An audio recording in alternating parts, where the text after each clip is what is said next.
두 번째 텐트는 뭐냐면 용병술의 왕, 교체왕, 텐트가 아니지, 테나우지. 제가 굉장히 좋아하는 음악 중에 월간 윤종신, 김현우 보컬, 후회의 왕이라는 노래 있죠. 제가 제일 많이 들었던 발라드 넘버 중에 하나인데 이것도 한참 예전 노래네요. 네, 그거 같아요. 교체왕, 테나. 용병술의 왕입니다. 오늘 경기에서도 보여줬습니다. 이번 경기에서도 적중이 됐다. 비결이 뭐냐? 대단한 적중률인데 이렇게 교체수를 빡빡빡 터트리기가 쉬운 일이 아니거든요. 자, 일단 바르셀로나전 이 승리한 것도 테나의 경기 운영이 돋보였다 라고 보면 될 것 같습니다. 자, 여러분 전반 같이 봤잖아요.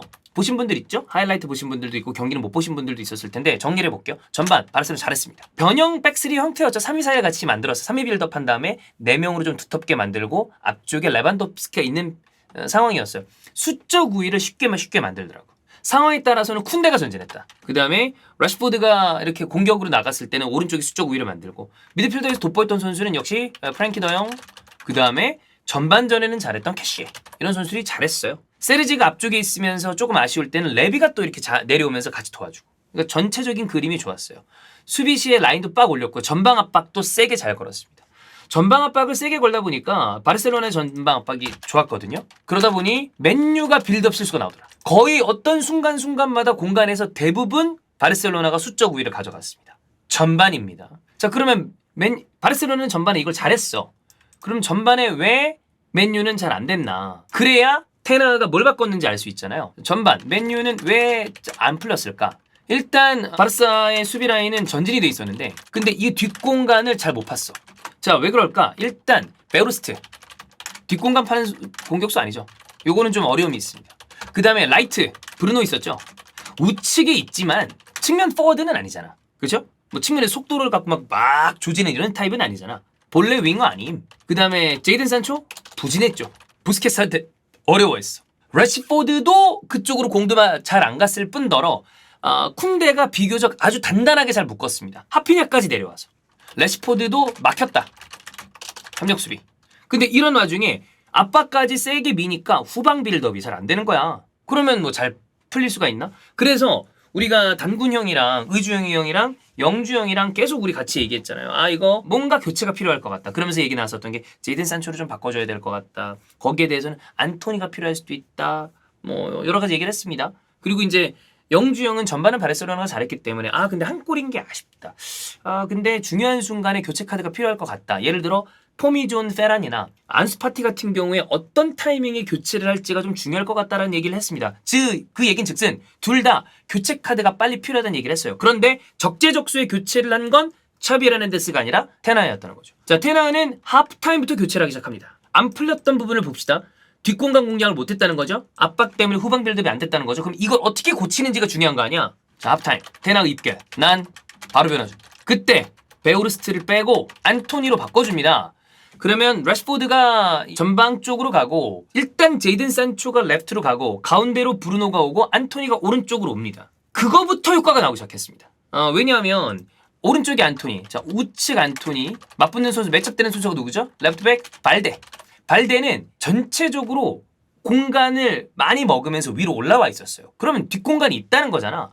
근데 여기에 대해서 브루노 페르난데스는 수비하기에 좀 급급하면서 거기를 속도로 조지는 선수가 아니니까 좀 어려워했거든요. 근데 이렇게 되자마자 안토니가 뒷공간 공략 시작. 이러면 수비 라인이 밀리죠. 수비 라인이 밀린다? 전체 컴팩트한 라인이 내려와야 된다. 그 얘기는 즉슨 압박의 강도도 내려온다. 발데가 전반 대비 오버래핑이 줄어들기 시작. 이 발데가 전반전에 얼마나 잘했는지를 우리가 봤잖아. 상당히 위협적으로. 그래서 발데 위협적이에요. 당군 형이 계속 그랬었잖아요. 그러니까 계속 이게 들 나오는 거야. 자, 그리고 래시포드가 톱으로 가면서 침투가 위협적으로 바뀌었습니다. 그거 역시 바르셀로나 백포가 밀려. 자, 발데도 뒷공간에 대한 어떤 그 두려움 때문에 뒤로 좀 빠져. 오버래핑을 못 나와. 래시포드가 전방 쪽으로 가면서 침투를 계속 하려고 그러니까 백포 라인이 계속 밀려나. 아까도 얘기했죠. 그러면 압박 전체가 줄어든다. 근데 압박의 강도가 유지되고 있는 가운데 수비 라인만 밀려. 그럼 어떻게 되죠? 선수들 간격이 벌어진다. 바르셀로나 선수들 간격이 벌어지기 시작했습니다. 간격이 벌어진다는 건 공간이 생긴다는 거죠. 이러다 보니까 계속해서 수적 우위, 선수들의 공간, 맨유 쪽으로 우세하게 가는 그림이 계속 나왔어. 여기에서 또 하나의 카드, 제이든 산초가 아쉬웠잖아. 거기서 가르나초를 투입합니다. 아이돌 느낌의 머리를 한 가르나초가 투입이 됐습니다. 가르나초는 빠르죠. 엄청나게 빠르죠. 그러니까 어떤 느낌이냐면 가르나초는 상대 수비수에게 굉장히 지쳐있는 상황에서 유산소 운동을 또 시키는 느낌이에요. 와, 저 뭐냐? 또 뛰어댕겨야 되네? 아주 빠른 가르나초. 근데 이미 바르셀로나 수비 라인은 약간 흔들림이 생길 수밖에 없는 것이 아까도 얘기했지만 발대 뒷공간이 약간씩 노출이 되고 래시포드가 계속 뒷공간을 치려고 그러니까 수비 라인이 당연히 좀 불안정해지죠. 근데 여기서 밸런스가 무너진 수비 라인에 가르나초가 한 방 더 수비 라인 공략. 그러니까 결과적으로는 교체 카드가 딱딱딱 들어가면서 맨유는 본인들이 안 좋았던 걸 탁탁 바꿔냈는데 반해서 샤비라는 데스는 그거보다 항상 한 방이 느려. 이거 돼서 일이 벌어지고 나면 교체, 벌어지고 나면 교체. 그러니까 영주 형이 거기에 대해서 빡친 거죠. 후반은 전반과 판이하게 다른 판도. 후반 내내 맨유가 경기를 지배했습니다. 그리고 교체 투입된 이들이 경기를 흔들었고 교체 투입된 안토니가 역전골까지 뽑아냈죠. 자, 그래서 이거를 이 경기만 볼 것이냐? 아닙니다. 조금 더 넓게 보죠. 테나의 교체술이 얼마나 좋았는지 기록으로 보면 알 수 있어요. 유럽 5대 리그 팀 중에 교체 선수가 최다 득점한 팀이 어디야? 맨유야. 거기 감독 누구야? 테나야. 용병술이 좋다는 거죠. 자, 옵타 기록을 보겠습니다. 옵타 기록을 보면 올 시즌 모든 대회에서 교체 투입된 선수가 19골을 넣었어요. 엄청나게 많은 5대 리그 중에 가장 많은 기록입니다. 사실 이게 단순하게 이게 교체술 때문이야 라고 보는 거는 약간의 중간에 좀 비어있는 논리 구조가 있습니다만 어쨌든 이거는 이렇게 볼 수 있다는 어떤 큰 흐름을 가져갈 수 있는 거 아니에요. 자, 프리미어 리그만 보겠습니다. PL에서만 교체 투입된 선수 몇 골 넣었을까요? 이것도 9골이야. 자, 이거 몇일까요? 당연히 1위죠. 굉장히 높은 기록입니다. 자, 그러면 여기에서 최근 경기들로 봤을 때 테나 왜 이런 용병술 비결이 뭐야? 이걸 봐야죠. 일단 제가 봤을 때 과감하다. 결단력. 전반전에 실수가 있던 게 있을 거 아니야. 사람이. 그렇잖아요? 혹은 안 좋은 부분. 하프타임에 무조건 교체한다. 빠른 변화. 근데 이게 여러분 쉬운 일이 아닌 게 이 정도 레벨에 있는 지도자들은 생각보다 요즘은 아닌 경우도 많습니다만 본인 전술과 이거에 대한 고집과 확고한 신념이 있어요. 그게 없으면 그 자리까지 못 갑니다. 무조건 있어야죠. 이슬이가 간 건데 그런 거 있거든. 첫 번째로는 밸런스가 깨질까봐 두려워하는 것도 있어. 플랜 A가 깨지는 건 밸런스가 깨지는데 이런 것도 있고 두 번째 존심이 있지. 이거 좀 더 해보면 될 것 같은데. 근데 그런 고집 있는 감독들이 거기까지 가지만 때로는 확실하게 빠르게 변모하는 것도 중요한데 테나가 그걸 잘한다. 예를 들어 레스터전 산초 투입, 바르사전 안토니 투입 이런 게 딱 그런 거죠. 자, 이거 기록으로 볼게요. 테나 올 시즌 하프타임 교체 몇 번일까요? 이거 폴 허스트 얘기입니다. 16번. 굉장히 많죠. 저는 테나가 좋은 게 제 인생 철학이 인생은 대응이다. 내가 아무리 계획을 짜봐야 그거대로 안 돌아가. 내가 통제할 수 없는 변수와 변인이 이 세상 천지 빽가리에 깔렸어. 근데 계획을 세워놨다가 그게 안 됐다고 안 됐어. 됐다. 이러고 있으면 진짜 나가리야. 그래서 빨리빨리 대응을 하는 게 제일 중요하다고 생각을 하는데 그 대응을 기가 막히게 한다. 그리고 여기에 유리한 게 있다면 여러분 하프타임 이 교체 3번의 교체 찬스에 포함이 안 되죠? 5명의 교체 카드를 쓸 수 있는 상황에 하프타임에 쓸 수 있는 거는 이 기회에 한 번 안 들어간단 말이야. 그렇기 때문에 이것도 기회가 꽤 좋단 말이에요. 첫 번째 얘기했습니다. 과감하다, 결단력 있다. 그런데 봐봐. 과감은 한데 판단을 잘못해. 그럼 이게 X이거든? 예를 들어 딱 봤어. 전반전을 봤는데 오늘은 제이든 산초가 안 좋아. 바꿔. 그러면 좋은 판단과 좋은 결단력이죠. 그런데 오늘은 느낌상 카세미로가 안 좋아. 하프타임에 빼. 그건 짓이죠. 그 얘기인즉슨 바꿔 얘기하겠습니다. 어디가 부족한지 명확한 판단을 해야 되는데 그걸 잘한다. 부족한 부분에 대한 명확한 판단이 있고 그거를 과감하게 결단을 내리는 거지. 근데 여러분 제가 말한 게 되게 이상한 것 같죠? 오늘은 좀 별론데? 쟤 빼. 그런 감독들이 있다? 진짜야. 여러분 많이 봐왔을걸? 누군지 명확하긴 기억은 다 안 나지만 이런 교체 카드를 우리가 못 보는 게 아니잖아. 이게 꼭 카세미로를 얘기를 그냥 내가 일부러 과장해서 한 건데 다들 대다수가 이해하지 못하는 교체를 하는 사람들이 있어. 덕현이. 자, 어쨌든 이것도 예를 들어서 레스터전에 래시포드가 앞쪽에 나왔는데 안 되다 보니까 레프트로 돌린 다음에 잘 됐죠. 앞쪽에 있다 레프트로. 오늘 브루노가 있다가 빠른 선수가 필요하다고 생각하니까 안토니로 바꾼 거.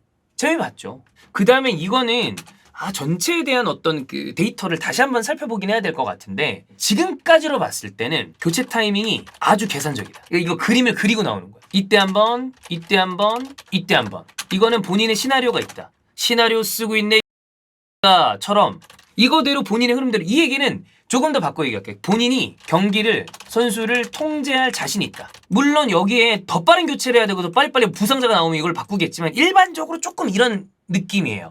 기록들도 있고 이거는 아마 시즌이 끝나고 나면 데이터들이 더 나올 거야. 안 풀렸을 때의 계획이 뜨뜨뜨 있다라는 거죠. 자, 그 다음에 여기에 또 하나의 포인트를 짚자면 이거는 아마 맨유 팬들이 또 많이 좋아할 거고 감독들에 따라서는 어떤 팀 팬들은 이런 것도 우리 감독이 했으면 좋겠다라고 생각하는 부분일 텐데 선수들 기용 시간 관리를 잘합니다. 즉 백업 선수들이라거나 주전 선수들 교체 타이밍이라거나 체력 문제, 부상 문제 있는 선수들 이거를 잘 분배하고 있는 것처럼 보여요. 근데 그 전에 있는 감독들이 혹사 논란에 시달렸던 감독들이 몇 년 있었죠. 근데 이거 잘하는 거 이거 엄청난 감독의 매니지 능력이거든요. 물론 이거는 감독 혼자 하는 건 아니에요. 생각보다 지금 현대 축구에서 특히나 프리미어리그, 뭐 라리가, 세리아, 분데스 이런 최상의 리그에 있는 팀들은 이게 다 수치로 분석이 다 돼 있습니다. 그리고 그 선수의 체력 상태, 몸 상태에 따라서 언제 어떻게 빼는지가 다 정해져 있는데 이게 지켜지느냐? 다 쉽진 않다. 왜냐하면 감독이 불안하거든. 빼야 되는 순간이야. 빼야 되는 순간인데 빼면 될 것 같은데? 너무 욕한다 아침에. 잠을 못 자서 그래. 지금 약간 밤 같아. 그러면 남겨둔단 말이야. 근데 그게 아니라 거기에 대해서 과감하게 이걸 해야 시즌은 길기 때문에 리그는 길기 때문에 그 큰 흐름 안에서 가야 되거든요. 브루노 페르난데스 예외하겠습니다. 자, 예외. 뭐 얘 인터뷰 보니까 어렸을 때 겁내 뛰어댕겼다며. 얘는 뭐 지가 그러니까 체력 상태나 이런 거에 대해서 감독과 코칭 스태프가 판단하겠지만 전체적으로 이거에 대해서는 저는 이전 감독들에 비해서 굉장히 잘 되고 있는 부분이라고 봅니다. 그래서 이 부분까지 이런 걸로 감안했을 때 테나흐는 진짜 인상적입니다. 굉장히 인상적입니다. 너무 내가 맨날 얘기해가지고 좀 지겨우시겠지만 이렇게 빠르게 팀을 안정화시킬 거라고 생각하지 못했어요. 한 시즌은 걸리겠지. 그래서 이번 시즌 안에 챔피언스 리그를 따내면 맨유는 성공적인 그림이 나오지 않을까? 왜냐면 뭐 맨유는 원래 강한 팀이니까. 근데 영주 형이 아까 얘기했던 것처럼 초반부에 안 좋았을 때 선택을 한 게 야, 내 철학대로 밀고 갈게가 아니라 바꿨거든? 왜냐하면 이게 맞는 게 철학대로 밀고 가다가 초반에 성적 조지죠? 그러면 신뢰가 떨어져. 신뢰 떨어지지? 그러면 이게 나가리야. 근데 일단은 신뢰를 쌓기 위해서 실리적인 판단과 현실적인 판단을 한 다음에 승점 관리를 하면서 다시 본인의 색깔을 입히고 있잖아. 이게 철학과 실리가 같이 있는 감독이 아닌가. 두 번째 텐트, 교체왕 테나흐 얘기를 해봤고요. 세 번째 얘기로 가겠습니다.